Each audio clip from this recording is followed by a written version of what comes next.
All India मजलिस Ittehadul Muslimeen सरबरा best Asaduddin Owaisi ने कहा है कि वो मरकज की 2 बच्चों वाली पॉलिसी के खिलाफ हैं। उन्होंने इस पॉलिसी को भी मुल्क के लिए गैर मुफीद बताया है। ट्विटर पर रुकने पार्लिमान हैदराबाद बेस्ट असदुद्दीन ओवैसी ने हिंदुस्तान को खबरदार किया है कि वो चीन की गलती ना दोहराए। बताया गया है कि मुल्क में शरह पैदाइश कम हो रही है और ये 2030 तक मुस्तहकम रहेगी। असदुद्दीन ओवैसी ने कहा है कि पार्लियामेंट में जो कुछ कहा जाता है उसमें कंटेक्स्ट होता है, सिर्फ अल्फाज को गैर पार्लिमानी नहीं कहा जा सकता। AIMIM सरबरा असदुद्दीन ओवैसी ने पूछा है कि क्या कौमी निशान के इफ्तिताह के दौरान लोकसभा स्पीकर ओम बिरला का PM मोदी के पीछे बैठना गैर पार्लिमानी नहीं है। असदुद्दीन ओवैसी ने RSS चीफ मोहन भागवत की जानिब से आबादी बढ़ाने से मुताल्लिक दिए गए बयान पर सख्त तनकीद की है और कहा है कि मोहन भागवत को जिम्मेदारी से बात करने की जरूरत है। असदुद्दीन ओवैसी ने कहा है कि RSS सरबरा मोहन भागवत की जानिब से बार बार आबादी से मुताल्लिक बयानबाजी की जाती है और एक मखसूस तबके के खिलाफ नफरत पैदा की जाती है। MP हैदराबाद ने बेरोजगारी, मुलाजिमतों की फराहमी और मुल्क के दीगर मसाइल पर बात न करने पर RSS सरबराह पर नुक्ताचीनी की है। देखिए, वो इस तरह की बातें अगर करते रहेंगे तो कोई भी उनके खिलाफ जाकर 295A का केस बुक करा देगा। तो उनको, मोहन भागवत को, अपनी बात जो वो करेंगे वो जिम्मेदारी से बात करें। वो इंसान, जो औलाद इंसान को होती है, उसको जानवरों से मिला दे रहे हैं, ये क्या बात है। और दूसरी बात यह है कि मोहन भागवत को ये जानना चाहिए कि भारत में वो जाकर मालूम कराएं कि कितने फर्टिलिटी के क्लिनिक्स खुल चुके हैं, कितने माँ बाप परेशान हैं जिनको औलाद नहीं हो रही है, जिनको बेटा या बेटी नहीं हो रही है। और भारत सरकार को तो एक कानून बनाना पड़ा उसके ऊपर, सरोगेसी के ऊपर। मोहन भागवत साहब ये क्यों नहीं बोलते कि यही मोदी सरकार ने जो बच्चों का दूध होता है उसको कमर्शियलाइज कर दिया मोदी सरकार ने। इस पर नहीं बोलेंगे कुछ वो। ये भारत का कल्चर है कि एक माँ के दूध को लेकर बेचा जाए। और फिर वो इस मुद्दे पर एक और बात मोहन भागवत साहब को, जो जानते हैं मगर अपनी आंखें और दिमाग पर पर्दा डाल देते हैं। क्या ये बात सच नहीं है मोहन भागवत साहब कि भारत का TFR रेट गिरा है? क्या ये बात सच नहीं है RSS के सरसंचालक कि मोदी सरकार जिसकी छत्रो छाया में वो रहती है, जिसका पूरा सपोर्ट आप करते हैं, आपका ऑर्गेनाइजेशन करता है, उन्होंने सुप्रीम कोर्ट में जवाब दाखिल किया कि भारत में 2 चाइल्ड नॉर्म की ज़रूरत नहीं है? क्या ये बात सच नहीं है कि अप्रैल 2, 2022 को ये जो सरकार के लिए आपने बड़ी मेहनत की सत्ता में लाने के लिए, उसका हेल्थ मिनिस्टर राज्यसभा में खड़े होकर एक प्राइवेट मेंबर्स बिल के जवाब में, जो BJP के और एक RSS के एक्स आइडियोलॉग ने बिल लेकर आया था, उसके जवाब में कहा कि भारत में इस तरह के कानून की ज़रूरत नहीं है। आप पॉपुलेशन से इम्बैलेंस कहाँ देख रहे हैं? आपको तो ये देखना चाहिए कि जो भारत की जो डेमोग्राफिक डिविडेंड है, उसके लिए आपकी ऑर्गेनाइजेशन ने, जिस पार्टी को आपने सत्ता में लाया, उसने क्या किया 8 साल में? क्या पूरे विश्व में कोई देश ऐसा नहीं है जहां पर 50 साल से 50% आबादी 25 साल के उम्र की है, 60% आबादी 40 साल की उम्र की है? आपने उनको रोजगार क्यों नहीं दिया? 8% बेरोजगारी हो चुकी है भारत में। पूरे विश्व में सबसे ज्यादा बेरोजगार युवा अगर है तो भारत में। इस पर बात करिए ना मोहन भागवत साहब। जिस पार्टी को आपने सत्ता में लेकर लाए हैं, 8 साल से 60 लाख नौकरियां केंद्र सरकार में, और आज प्रधानमंत्री कहते हैं कि 2 साल में 10 लाख देंगे। भाई वो क्यों नहीं देंगे पूरे 60 लाख? आप पॉपुलेशन के बारे में बार बार आप बात करके एक समुदाय के खिलाफ नफरत आप पैदा करते हैं। रियासत तेलंगाना के वजीर बल्दी नाज़मुन्नस KTR ने कहा है कि जुलाई में मामूल से 450% जायद बारिश रिकॉर्ड की गई है। वजीर IT KTR ने जिला राजन्ना सिरसिल्ला कलेक्ट्रेट में एक जायजा इजलास के दौरान ये बात कही। उन्होंने अहदेदारों को हिदायत जारी की है कि वो जानी नुकसान न होने को यकीनी बनाएं। जिला कलेक्टर SP महकमा आबपाशी के अफसरान व दीगर अहदेदारों को भी चौकन्ना रहने की हिदायत जारी की जा चुकी है। KTR ने बारिश से शदीद मुतासिर होने वाले पेदापल्ली, जगतियाल और निर्मल की सूरत हाल का भी जायजा लिया।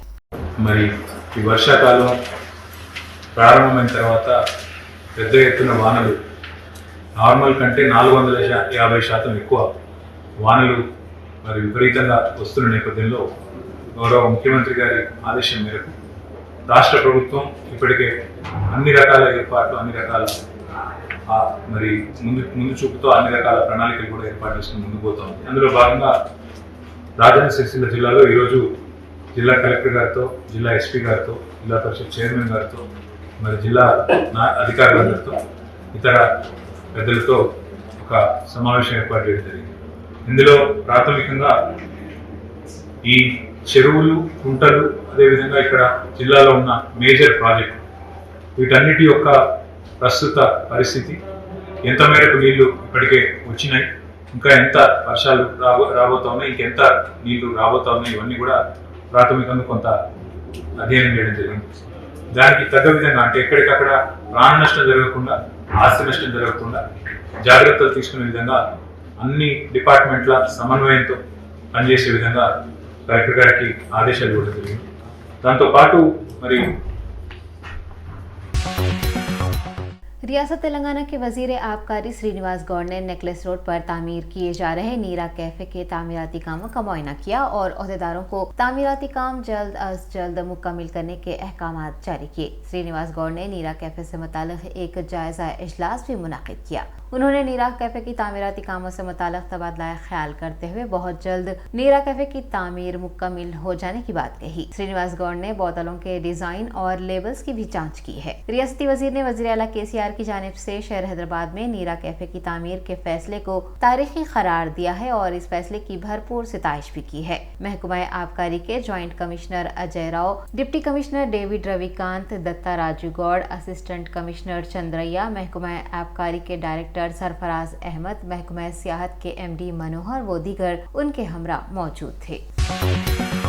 सदर नशीन तेलंगाना स्टेट हज कमेटी मोहम्मद सलीम ने हज कमेटी ऑफ इंडिया की जानिब से फराहम की जाने वाली सिविल सर्विस की मुफ्त कोचिंग से इस्तेफादा हासिल करने की ग्रेजुएट्स उम्मीदवारों से पुरजोर अपील की है। मोहम्मद सलीम ने आज एक बयान जारी करते हुए कहा है कि कोई भी ग्रेजुएट्स जिनकी उम्र 21 से 32 सालों के दरमियान हो 30 जुलाई को मुनाकिद होने वाले इस एंट्रेंस टेस्ट में शरीक हो सकते हैं। मोहम्मद सलीम ने कहा है कि कामयाब उम्मीदवारों को सिविल सर्विस की मुफ्त कोचिंग में दाखिला दिया जाएगा। आपको बता दें कि 30 जुलाई को एंट्रेंस टेस्ट टिमरिस खैरताबाद में सुबह 11 बजे तक 12 बजे और दोपहर 2 तक 3 बजे मुनक़िद होगा। उम्मीदवारों को एंट्रेंस टेस्ट के औकात से क़ब्ल सेंटर पर रिपोर्ट करने के लिए कहा गया है। हज कमेटी सदर नशीन मोहम्मद सलीम ने इस सुनहरी मौके का भरपूर फायदा उठाने की पुरजोर अपील की है। रियासती वजीर गंगुला कमलाकर ने जिला करीमनगर में सैलाब से मुतासर इलाकों का दौरा किया। वजीर आला KCR के अहकामात के बाद जिला इंतजामिया चौकसी इख्तियार किया हुआ है। गंगुला कमलाकर ने बताया है कि किसी भी नागहानी वाक़े की रोकथाम के लिए हर मुमकिन इक़दाम किए जा रहे हैं। रियासती वजीर ने एक जायजा इजलास में कहा कि मुतादी बीमारियों के फैलाव को रोकने के लिए इक़दाम किए जा रहे हैं और सैलाब ज़दा इलाकों में मोबाइल मेडिकल टीमें तैनात की जा रही हैं ताकि बर वक्त तिब्बी इमदाद फराहम की जा सके। मिनिस्टर गंगुला कमलाकर ने अवाम को मशवरा दिया है कि वो बिला जरूरत अपने घरों से बाहर ना निकले, बिजली के खंभों और मैनहोलों के करीब ना जाएं। इस इजलास में तमाम महकमा जात के हुकाम, mayor Sunil Rao, deputy mayor Chilla Swarupa Harishankar व दीगर ने हिस्सा लिया।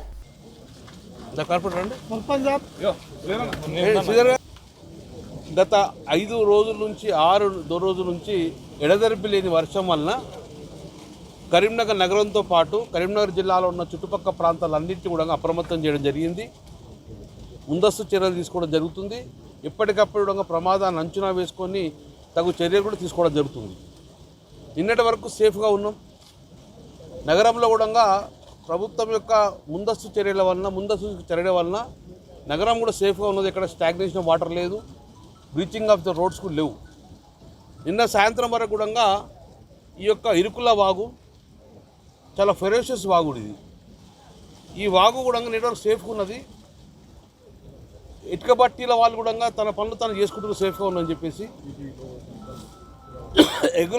ఎగువన ఉన్న నారాయణపూర్ రిజర్వాయర్కు ఒకటేసారి వరద తీవ్రత రావడం వలన అక్కడ 4-5 గ్రామాలు కూడా మునిగిపోయే పరిస్థితి అని చెప్పేసి బ్రీచ్ చేయడం జరిగింది ప్రభుత్వం. దాంతో ఒకటేసారి వరద ఉధృత బాగా ఇచ్చేసి ఇరుకుల వాగు ఉన్న వాగుకు ప్యారలల్గా ఇంకొక వాగు కూడా తయారవడం జరిగింది. దాంతోపాటు ఈ 2 వాగుల మధ్యన ఇటుకబట్టి కార్మికులు చిక్కుపోవడం జరిగింది. సుమారు 9 మంది ఒరిస్సా కార్మికులు అందులో చిక్కుపోవడం జరిగింది. వెంటనే మాకు తెలవడం వల్ల కలెక్టర్ గారు, సిపి గారు, మేయర్ గారు, డిప్యూటీ మేయర్ మేము ప్రభుత్వం మొత్తం కూడా పోలీసులు తీసుకొని ఇక్కడ రావడం జరిగింది. వారికి ఫోన్లో మాట్లాడినాం, ధైర్యం చెప్పినాం. ఈ ప్రభుత్వం అన్ని రకాలుగా చర్యలు తీసుకుంటుంది, మీరు ఎలాంటి ఆందోళనకు గురి కావద్దు, ప్యానిక్ కాకూడదని చెప్పేసి, సేఫ్ తీసుకుంటుందని చెప్పేసి మా యొక్క డిఆర్ఎఫ్ టీం కానీ, తర్వాత ఫైర్ టీం కానీ, అందరినీ పోలీస్ టీం కానీ అందరినీ ఇన్వాల్వ్మెంట్ చేసుకొని బోట్లు తెప్పించుకొని వాళ్ళ దగ్గరికి వెళ్ళి సేఫ్గా తీసుకురావడం జరిగింది. దీంతో పాటు నగరంలో ఉన్న మిగతా ప్రాంతాల కూడా అందరినీ రిక్వెస్ట్ చేస్తున్నాం, ఎట్టి పరిస్థితుల్లో ఏమైనా అత్యవసరం పని ఉంటే మాత్రమే మీరు బయటకు రండి. ఎప్పుడు ఏ వాగు ఎప్పుడు స్పీడ్గా వచ్చే అవకాశం ఉన్నది, ఉధృతంగా వచ్చే అవకాశం ఉన్నది కాబట్టి అందులో చిక్కుకోవద్దని చెప్పేసి మేము రిక్వెస్ట్ చేస్తున్నాం. ప్రాణ నష్టం కాకుండా 100% ట్రై చేస్తున్నాం. ఎక్కడ ప్రాణ నష్టం జరగకూడదు. తర్వాత నెక్స్ట్ ఆస్తి నష్టం జరగకూడదు. ప్రభుత్వ ఆస్తి కానీ ప్రైవేట్ ఆస్తి కానీ ఏదో ఆస్తి నష్టం జరగకుండా ముందస్తు చర్యలు తీసుకోవడం జరిగింది. మార్నింగ్ నుంచి ఇప్పటికే भारतीय जनता पार्टी के कौमी एग्जीक्यूटिव कमेटी के रुकन विवेक वेंकटस्वामी ने आज सुबह सैलाब से मुतासरा गोदावरी खनी का दौरा किया। विवेक वेंकटस्वामी ने हैदराबाद के सैलाब मुतासरीन की तरह बेघर होने वाले अफराद की मदद का भी मुतालबा किया है। बीजेपी रहनुमा ने गोदावरी नदी के बहाव और गंगानगर इलाके का भी मुआयना किया और लोगों को मशवरा दिया कि वो शदीद बारिश के दौरान घर से बाहर न निकलें। विवेक वेंकटस्वामी ने बेघर अफराद से मुलाकात करते हुए उनकी हर मुमकिन मदद करने का तयखुन भी दिया है। वाज़ेह के गोदावरी नदी में शदीद तोग़यानी की वजह से सैलाबी पानी मकानात में दाखिल हो गया है और कई लोग बेघर हो गए हैं। अवाम कम्युनिटी हॉल्स और फंक्शन हॉल्स में पनाह लिए हुए हैं।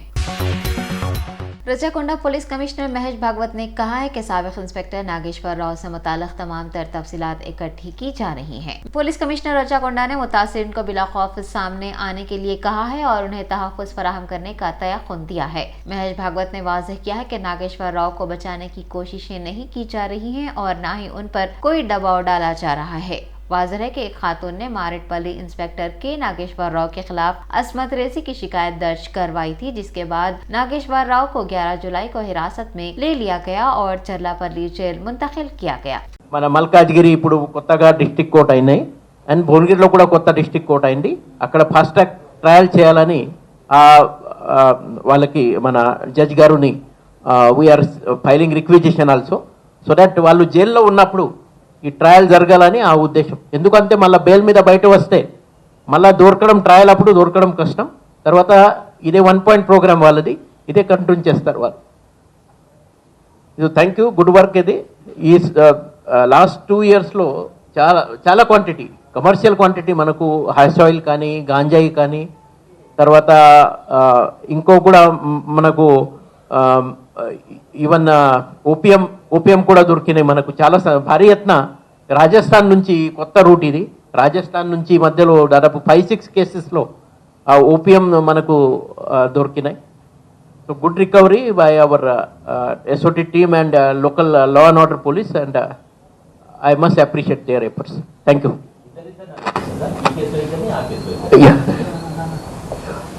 సరే, గణపతిపురం కేసు సంబంధించి కొంచెం డీటెయిల్స్ చెప్పండి. అది ఇంకా ఏం డీటెయిల్ ఇవ్వాలి? అన్నీ ఇచ్చారు కదా మీకు. నేను ఏం కావాలా మీకు?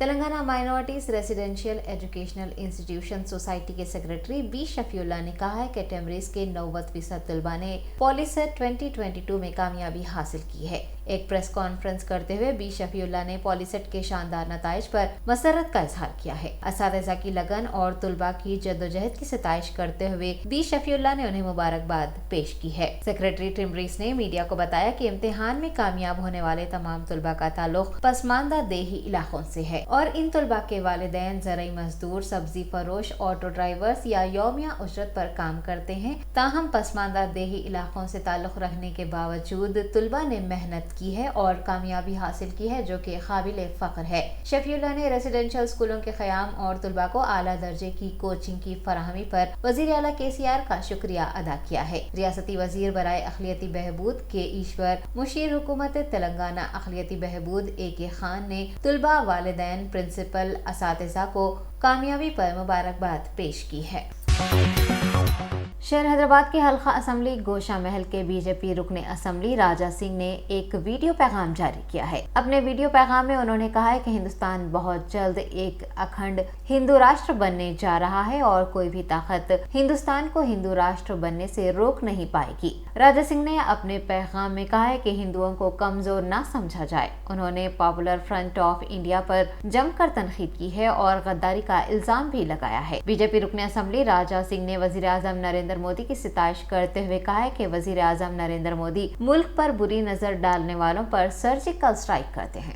भारत के कुछ राज्यों में फिर एक बार पॉपुलर फ्रंट ऑफ इंडिया का जो षड्यंत्र है उसका भांडाफोड़ हुआ। इनके पास कुछ ऐसे दस्तावेज मिले, जो पूर्व एक पुलिस अधिकारी है वो भी पकड़ा जाता है, उनके पास कुछ ऐसे दस्तावेज मिले जो भारत को 2047 तक इस्लामिक राष्ट्र बना देंगे। कमजोर हिंदुओं पर अत्याचार किस प्रकार से करना है, क्या करना है, प्रधानमंत्री मोदी तक इन्होंने षड्यंत्र रचा है।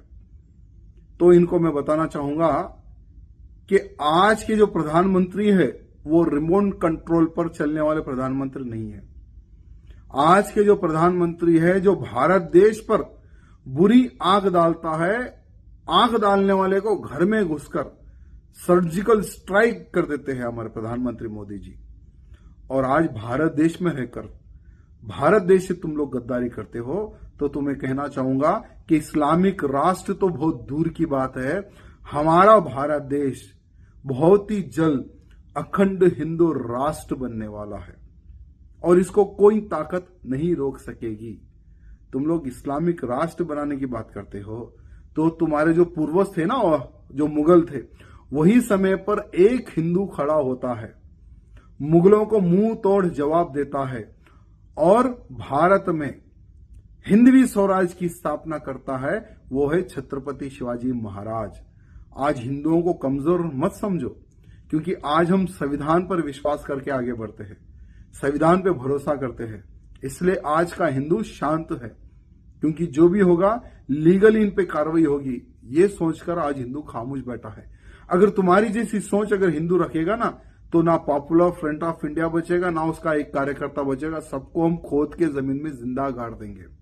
वो शक्ति आज के हिंदू में है। अरे क्या एडी की तुम्हारे ऊपर रेड गिरी, तुम पाकिस्तानी समर्थक, तुर्किस्तानी समर्थक, भारत देश का खाकर भारत देश से गद्दारी करने वाले, अरे तुम्हारे एक बाप थोड़े, तुम्हारे तो कईयों बाप है। एक बाप के नहीं, क्योंकि एक बाप का व्यक्ति कभी भारत देश से गद्दारी नहीं करेगा। एलबी नगर SOT और हयात नगर पुलिस ने मुश्तरका कार्रवाई करते हुए 3 अफराद को गिरफ्तार कर लिया है और उनके कब्जे से 4 लीटर हैश ऑयल बरामद किया है, जिसकी मालियत 15 लाख रुपए बताई गई है। पुलिस ने बताया कि गिरफ्तार किए गए अफराद का ताल्लुक विशाखापट्टनम से है और ये वहां से हैश ऑयल हैदराबाद लाकर ग्राहकों को फरोख्त किया करते हैं। पुलिस का कहना है कि पुलिस से बचने के लिए इस मटेरियल को गिफ्ट बॉक्स और एक प्लास्टिक कंटेनर में पैक किया गया था। बताया गया है कि गिरफ्तार किए गए अफराद ने हैश ऑयल को 4 लाख रुपए फी लीटर और 4000 रुपए मिलीलीटर फरोख्त करने का मंसूबा बनाया था। शहर हैदराबाद के इलाके किंग कोटी में हबीब अली बगदादी उर्फ बॉबी के खिलाफ मुकामी अवाम ने नारायणगुड़ा पुलिस स्टेशन में एक शिकायत दर्ज करवाई है। शिकायत दर्ज करवाने वाले अफराद का कहना है कि हबीब अली बगदादी की जानिब से मुकामी अफराद को हरासानी का सामना है और हर रोज की हरासानी से तंग आकर इन अफराद ने नारायणगुड़ा पुलिस स्टेशन में शिकायत दर्ज करवाई है। किंग कोटी के इन मकीनों ने पुलिस कमिश्नर हैदराबाद CV आनंद से हबीब अली बगदादी उर्फ बॉबी के खिलाफ सख्त कार्रवाई करने और किंग कोटी की आवाम को उसकी हरासानी से राहत दिलाने की दरख्वास्त की है। बावजूद भी जो है सो हाई कोर्ट को गए, हाई कोर्ट पे जो है सो 20 बच्चों को लेके उनका पासपोर्ट सीज हुआ है और मेरे मुख्तलिफ किस्म के जो है सो इनके बड़े भाई जो है सो दोनों जो है सो मेरे पैसे मुख्तलिफ देना है और मेरे साथ में बहुत सारे वक्त में अटैक हुआ है और मुख्तलिफ जो है सो रौडियों के ज़रिए जो है सो मुझे हरासमेंट किया गया है। इसके ताल्लुक से जो है सो मेरी रिक्वेस्ट है और मैं जो है सो शहर का शरीफ शहरी हूँ और 500 बरस से जो है सो इस हैदराबाद दखन में आबाद होने के बावजूद भी इन मुनाफिकों के साथ में ये ज़िंदगी गुजार रहा हूँ। हमारी बस्ती की बहू बेटियों के साथ में जो है सो गंदगी करता है और सीधा जो है सो इन्हें ना इस्लाम का है और ना किसी मज़हब का है, ये भी जो है सो बिल्कुल मुनाफिकों में से है। मैं रिक्वेस्ट कर रहा हूँ हमारे CM साहब से और ख़ास तौर से हमारे MP साहब से भी और सीधा जो है सो आपके ओल्ड सिटी हो या न्यू सिटी हो, चाहे वो कोई मज़हब के होने दीजिए, उनके साथ में जो है सो पीना खाना हरामखोरी लगी हुई है इसकी, जिसकी वजह से हमारे घरों की इज्जतें आबरू जो है सो और मुस्तकबिल तबाह बर्बाद हो रहा है। एक नासूर की तरफ से पूरा का पूरा बस्ती ख़राब हो रही है। मैं रिक्वेस्ट है आगे फिर आप लोग सभी नुकसान किया सो शख्स ही है। अस्सलाम वालेकुम। इफ्तिताह के कुछ रोज बाद ही रियासत उत्तर प्रदेश के लखनऊ का लुलु मॉल तनाजात में घिर चुका है। लुलु मॉल में नमाज की अदायगी की एक वीडियो इंटरनेट पर वायरल हो रही है, जिससे एक नया तनाजा उठ खड़ा हुआ है। कहा जा रहा है कि ये वीडियो 2 दिन पहले यानी 12 जुलाई की है। आज अखिल भारत हिंदू महासभा ने मॉल के अंदर नमाज की अदायगी पर एतराज करते हुए तमाम हिंदुओं से इस मॉल का बाइकाट करने को कहा है। हिंदू महासभा के कौमी तर्जुमान शिशिर चतुर्वेदी का कहना है कि मॉल में लोगों ने फर्ज पर नमाज अदा की है और ये वीडियो साबित करता है कि मॉल में हुकूमती अहकामात की खिलाफ वर्जी की गई है। हुकूमत की जानिब से अवामी मकामात पर नमाज न पढ़ने की हिदायत दी गई है। चतुर्वेदी ने वजीर आला उत्तर प्रदेश योगी आदित्यनाथ से दरख्वास्त की है कि वो ऐसे वाकयात के खिलाफ कार्रवाई करें और ऐसे वाकयात दोबारा न होने को यकीनी बनाएं। हिंदू तंजीम ने लुलु मॉल के इस वायरल वीडियो के खिलाफ लखनऊ पुलिस को एक तहरीरी शिकायत भी पेश की है। हिंदुस्तान ने कनाडा में बाबा ख़ौम महात्मा गांधी के मुजस्समे को नुकसान पहुंचाने के वाक़े पर अपनी गहरी तशवीश का इज़हार किया। कनाडा में हिंदुस्तानी सफ़ीर ने इस वाक़े की जिम्मेदारों के खिलाफ सख्त कार्रवाई का मुतालबा किया।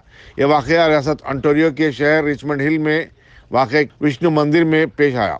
पुलिस ने बताया कि महात्मा गांधी के मुजस्समे पर जानी और खालिस्तानी लफ्ज़ लिखा गया था।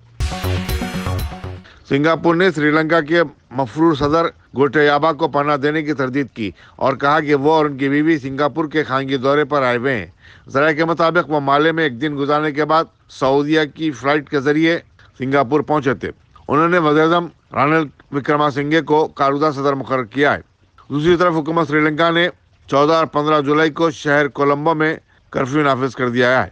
एहतजाजियों ने जिन्होंने गुज़श्ता हफ्ते को सदरत महल पर कब्जा कर लिया था, अब उसका तखलिया कर चुके हैं।